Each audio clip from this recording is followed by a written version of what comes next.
Welcome to a new episode of ask doctor MIMS.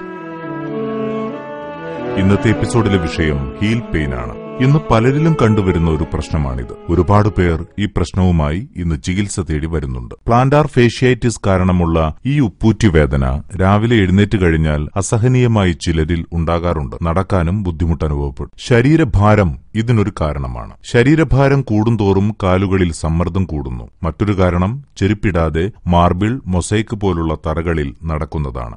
ഇതല്ലാതെ മറ്റു ചില രോഗങ്ങളുടെ സാന്നിധ്യവും ഈ രോഗത്തിന് കാരണമാവാറുണ്ട്. ഉദാഹരണത്തിന് ആമവാദം, യൂറിക് ആസിഡിന്റെ താളക്രമം, പ്രമേഹം എന്നിവയെല്ലാം ഉണ്ടെങ്കിൽ ഈ രോഗത്തിന് അവ കാരണമാവാറുണ്ട്. രോഗിക്ക് ഉപ്പൂറ്റിയുടെ ഉള്ളിൽ ഒരു പ്രത്യേക സ്ഥലത്തുണ്ടാവുന്ന വേദന തന്നെയാണ് ഈ രോഗത്തെ കണ്ടുപിടിക്കാൻ സഹായിക്കുന്നത്.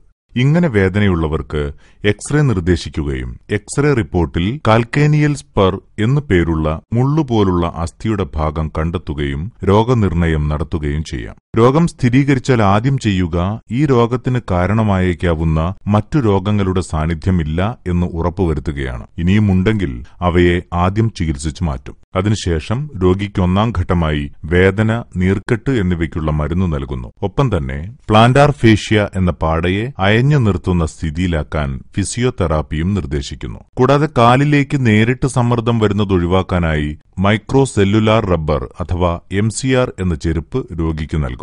ഇത് നടക്കുമ്പോൾ ധരിക്കേണ്ടതാണ്. ഇതുകൊണ്ടും ഫലമുണ്ടായില്ലെങ്കിൽ രണ്ടാം ഘട്ടമായ കാലിലെ നീർക്കെട്ടകറ്റാൻ ഒരു ലോക്കൽ സ്റ്റിറോയിഡ് ഇഞ്ചക്ഷൻ നൽകും. എന്നിട്ടും ശമനമായില്ലെങ്കിൽ ചെറിയൊരു ഓപ്പറേഷനിലൂടെ രോഗകാരിയായ കാൽക്കേനിയൽ സ്പർ നീക്കം ചെയ്യും. ഹീൽ പെയിൻ പെട്ടെന്ന് തന്നെ ചികിത്സ തേടേണ്ട ഒന്നാണ് എന്ന കാര്യം ഒരിക്കലും മറക്കരുത്. നിങ്ങളുടെ സംശയങ്ങൾ ഇമെയിലിലൂടെ ഞങ്ങളെ അറിയിക്കുക. അവർ ഇമെയിൽ ID ask@drmims.com. നാളെ വീണ്ടും കാണാം ഇതുപോലെ മറ്റൊരു വിഷയവുമായി. Thank you.